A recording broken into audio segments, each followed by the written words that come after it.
Un seul geste de toi viendra mon secours.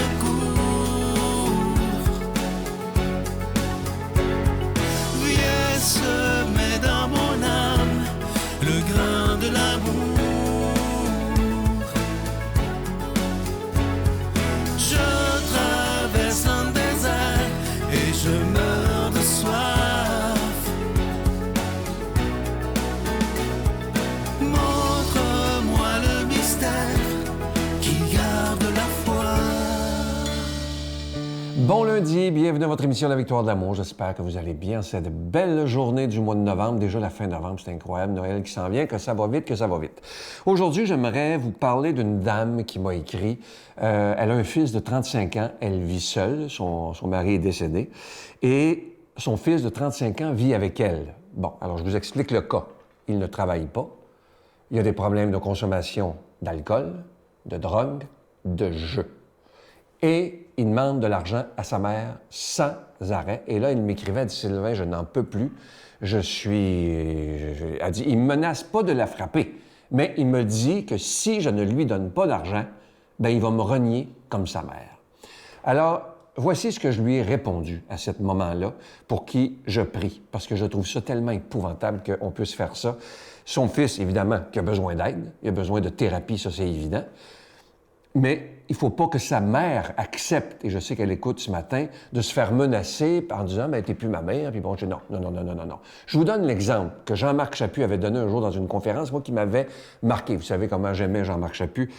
Et un jour, il avait raconté l'histoire vraie d'une dame qui vivait, son fils, dans la vingtaine, vivait chez elle, et il était tout jeune. Et un jour, il dit à sa mère, comme ça, il dit « Moi, je veux m'en aller, je veux voler de mes propres ailes. » Et sa mère lui dit « Si tu t'en vas, je respecte ça, puis c'est bien correct, mais tu vas prendre ton envol et tu ne reviens plus, sauf pour venir souper, venir voir maman, papa, etc., mais tu ne reviens pas vivre à la maison. » Il dit « Pas de problème, pas de problème. » Quelques mois passent et il s'aperçoit que finalement, c'était pas du tout comme il pensait. Alors, il appelle sa mère et il lui dit « J'aimerais ça revenir à la maison pour un petit bout de temps, parce que là, il faut que je me refasse, j'ai pas d'argent, puis bon, etc. » Savez-vous ce que... C'est une Américaine. Savez-vous, c'est une histoire vraie, ça, là. Ce que sa mère lui a dit, vous n'en reviendrez pas. Elle lui a dit en anglais, je vais vous le dire en français, « Mon gars, crève. » C'est dur, hein? Et elle a raccroché. Et le fils, quand il a vu qu'il était au bout, au fond du baril, là sa mère n'est pas là, alors il s'est mis à faire des petits travaux un peu partout. Après ça, il a recommencé à aller à l'école. Après ça, il a fait des études. Finalement, pour faire une histoire courte, cet homme-là est devenu un des plus grands médecins américains, conférencier un peu partout dans le monde. Et il remercie sa mère dans ses conférences parce qu'il dit « Ma mère m'a rendu service en me disant « Crève ». Il dit « C'est sûr, dans le fond de son cœur, de moment, elle voulait pas que je meure, mais elle voulait me faire prendre conscience de me relever. » Alors, c'est un peu ça, parfois, par amour, il faut dire même à son enfant « Ben garde, organise-toi avec tes affaires. Maman, elle t'aime, mais elle ne se laissera pas manipuler. » Et ça, c'est tellement important, ce que je vous dis là ce matin. Il y a trop de parents qui se font manipuler par leurs enfants, et ça, c'est inacceptable. Parfois, il faut être capable de... Ça a l'air dur, ce que je vous ai raconté de la dame de ce médecin américain maintenant. Mais s'il n'y avait pas eu un moment comme ça qui a été ferme, il ne serait pas devenu l'homme qu'il est maintenant. Alors, n'oublions jamais ça. Et à la moment à qui je m'adresse ce matin, n'acceptez pas ça. Acceptez que votre fils a besoin d'aide et il doit accepter qu'il a besoin d'aide en toxicomanie, en alcoolisme et ses problèmes de jeu. Il y a tellement de thérapies qui se donnent. Mais il doit prendre la décision de se faire aider afin que vous ayez une relation qui est belle entre mère et son fils et non pas une relation de manipulation. Notre Père qui es aux cieux, que ton nom soit sanctifié, que ton règne vienne, que ta volonté soit faite sur la terre comme au ciel. Donne-nous aujourd'hui notre pain de ce jour. Pardonne-nous nos offenses, comme nous pardonnons aussi à ceux qui nous ont offensés. Et ne nous laisse pas entrer en tentation, mais délivre-nous du mal, car c'est à toi qu'appartiennent le règne, la puissance et la gloire pour les siècles des siècles. Amen. La Victoire de l'amour vous invite à venir vivre des moments inoubliables en Italie en compagnie du Père Michel Marie, Christine Michaud, Miguel Padilla et Sylvain. Nous visiterons Venise, Padoue, Florence, Sienne, Assise et Rome, la ville éternelle. Célébration eucharistique avec le Père Michel Marie. Nous assisterons aussi à l'audience générale avec le Pape François au Vatican, du 2 au 13 juin 2024, avec Spiritour au 514-374-7965 ou 1-866-331-7965. Je suis tellement content de vous parler de ce magnifique cadeau du mois de décembre, une belle exclusivité de la Victoire de l'amour. Il s'agit du bracelet du réconfort. Vous le voyez à l'écran présentement, il est en acier inoxydable, donc il ne ternira pas. Il est aussi ajustable, autant pour les hommes, les femmes que pour les plus jeunes. Et vous voyez ce qui est inscrit sur le bracelet, « Je suis la lumière du monde ». Ici, on a décidé de l'appeler le bracelet du réconfort. C'est lorsque ça ne va pas dans notre vie, lorsqu'on vit des moments d'épreuve, évidemment, c'est pas magique, là. Il s'agit de regarder ce bracelet-là et simplement se rappeler que dans nos épreuves, nous ne sommes pas seuls. Je vous rappelle que vous recevrez également un reçu pour fin d'impôt. Je vous donne l'adresse. La Victoire de l'amour, case postale 120, succursale Boucherville à Boucherville, le J4B 5E6. Je vous la redonne. La Victoire de l'amour, case postale 120, succursale Boucherville à Boucherville, le J4B 5E6. Également par téléphone, par carte de crédit du lundi au jeudi de 8h à 17h dans le 514-523-4433. 523-4433 ou sans frais le 1-888-811-9291. 1-888-811-9291 et aussi sur notre site Internet. Vous savez que c'est un moyen très rapide, sécuritaire et efficace de faire votre don, le www.lavictoiredelamour.org. Alors, je vous reparle de ce magnifique bracelet, le bracelet du réconfort qui est en acier inoxydable. Il est ajustable. Et je vous rappelle aussi que le pendentif du mois de novembre, le pendentif de la lumière divine, qui est en cristal tchèque, est toujours disponible. Ça vient évidemment avec la chaîne qui est aussi en acier inoxydable. Merci de tout cœur de ce que vous ferez pour la Victoire de l'amour en cette période de Noël, car si cette émission existe, c'est grâce à chacun et chacune d'entre vous. Merci de tout cœur.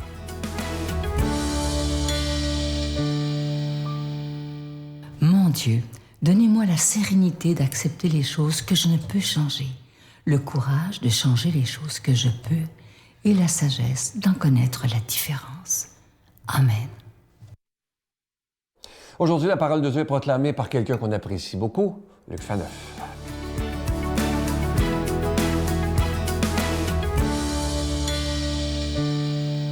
Bonjour, heureux d'être avec vous en cette fin novembre. Vous savez quoi? Oui, il le faut. Une fois de temps en temps, Noël approche. L'Évangile d'aujourd'hui va nous faire réfléchir sur notre générosité matérielle ou pécuniaire, financière, à l'égard de notre religion. Eh oui, il faut en parler. Donc, demandons à l'Esprit Saint de justement de venir m'inspirer, nous inspirer, afin de bien en parler, de bien discerner ce qu'il convient de faire pour rendre gloire à Dieu. Comme Jésus enseignait dans le temple, levant les yeux, il vit les gens riches qui mettèrent leurs offrandes dans le tronc du trésor. Il vit aussi une veuve misérable y déposer 2 piécettes. Alors il déclara, « En vérité, je vous le dis, cette pauvre veuve a mis plus que tout le monde, car tous ceux-là ont pris sur leur superflu pour faire leur offrande, mais elle a pris sur son indigence. Elle a donné tout ce qu'elle avait pour vivre. » Acclamons la parole de Dieu. Louange à toi, Seigneur Jésus. Encore une fois, les apparences peuvent être trompeuses. Vous et moi, on voit les journaux, on voit les médias sociaux, on voit les balles de ceci, les balles de cela et des riches philanthropes qui ont payé leur table 1 000 $, 2 000, 5 000, 10 000 $ se faire photographier pour telle bonne cause. Et tant mieux, ils ont donné et elles ont donné. Ils auraient pu ne pas donner. Mais on n'est pas dupes, vous et moi. Et vous savez quoi? Surtout Jésus n'est pas dupe. Ces gens-là, comme dit Jésus, ont pris de leur superflu. Ils n'ont pas pris leur Mercedes, leur chalet en Espagne ou au lac Memphremagog de 8 millions de $, pour le donner pour... Non, non, non, ils ont pris de leur superflu. Alors que cette veuve, qui elle a donné, on va dire, je ne sais pas, en argent d'aujourd'hui, je ne sais pas, elle a peut-être donné 10 $, 5 $ en argent d'aujourd'hui, Jésus fait sa louange. Jésus fait sa louange parce que elle a donné à même son indigence. Ça veut dire qu'elle, ce n'était pas du superflu. Elle avait besoin de ce 10 $ -là, le seul qu'elle avait, pour traverser sa journée. Donc, elle va devoir travailler, faire quelque chose, ou je sais pas, peut-être mendier, pour être capable de se rendre à la fin du jour. Et là, attention, si j'étais malhonnête, comme beaucoup de prédicateurs l'ont été dans l'histoire, et je ne les nommerai pas, je pourrais vous dire, regardez, Jésus il demande de vous vider complètement toutes les poches, d'aller vider vos REER, de vendre toutes vos maisons et de donner ça à votre religion. Non. Attention, jamais interpréter une phrase de Jésus ou un événement de la vie de Jésus en l'isolant de tout le grand contexte que nous avons dans l'Évangile. Ce que Jésus dit, indirectement, c'est que, oui, il est normal de soutenir sa religion. D'accord? On a besoin de souliers, on soutient le fabricant de souliers en achetant une paire de souliers. Même chose pour une chemise, pour un micro, pour l'ordinateur. Mais on a aussi d'autres besoins que les besoins corporels, matériels. On a aussi des besoins spirituels. Certains diraient, oui, aussi des besoins artistiques. Mais là, je ne confonds pas la religion et les arts. Donc, des fois, on se procure avec de l'argent, on donne de l'argent pour des trucs qui sont moins de, j'allais dire, de consommation immédiate pour les besoins de base. Ce n'est pas du vêtement, ce n'est pas de la nourriture, ce n'est pas un toit sur la tête.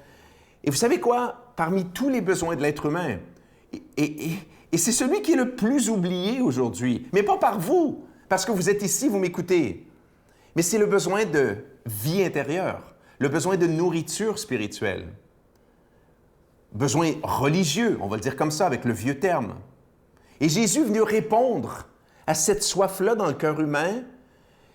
Tous les biens matériels, toutes les caresses du monde, toutes les Mercedes, les chalets, rien de cela peut remplir entièrement le cœur humain. Ça peut procurer beaucoup de plaisir, mais ça ne va pas procurer la joie profonde, remplir le cœur. Il n'y a que la vie spirituelle, il n'y a que Dieu qui peut faire ça.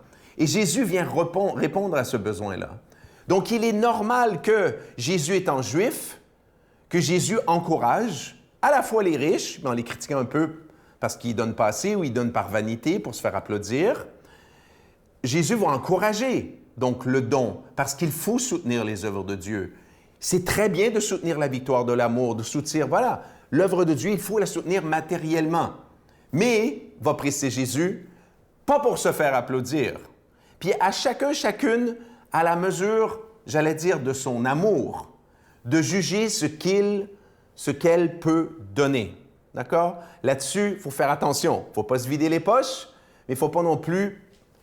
Je constate des fois, en allant à l'église tous les dimanches, que des fois, c'est des petits 25 sous. Peut-être les gens donnent des 1000 $. Chacun décide selon son cœur. Donc, demandons à Dieu de nous bénir, lui qui est Père, Fils, Saint-Esprit. Bonne journée. Je vous salue Marie, pleine de grâce. Le Seigneur est avec vous. Vous êtes bénie entre toutes les femmes, et Jésus, le fruit de vos entrailles, est béni.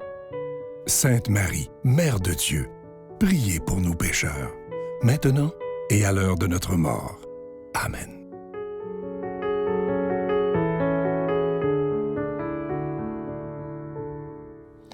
Évidemment, je veux vous parler encore une fois de ce magnifique cadeau du mois de novembre. On vous en parle depuis déjà un mois, ce magnifique pendentif de la lumière divine. Il est beau, pas à peu près, ce cadeau-là. C'est un des plus beaux qu'on a eu depuis des années.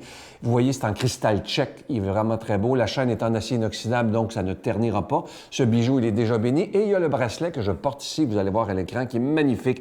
Aussi en acier inoxydable, ajustable. Et c'est écrit très discrètement. Il y a juste vous qui le voyez d'ailleurs. Je suis la lumière du monde. Ça, c'est pour nous rappeler, ce n'est pas magique. Mais quand ça ne va pas dans notre vie, ça nous arrive tout. Juste de regarder le bracelet, de dire « Hey, je ne suis pas seul dans l'épreuve que je vis maintenant. » Alors, merci de tout cœur de ce que vous ferez pour la victoire de l'amour. Je vous souhaite une belle journée. À bientôt. Bye. Prendre l'homme et le valoriser, lui dire qu'il y a quelque chose de grand en lui et que quoi qu'il ait fait, il est plus grand que ce qu'il a fait. Juste un peu d'amour donné par amour, il n'en faut pas plus pour soulever la vie.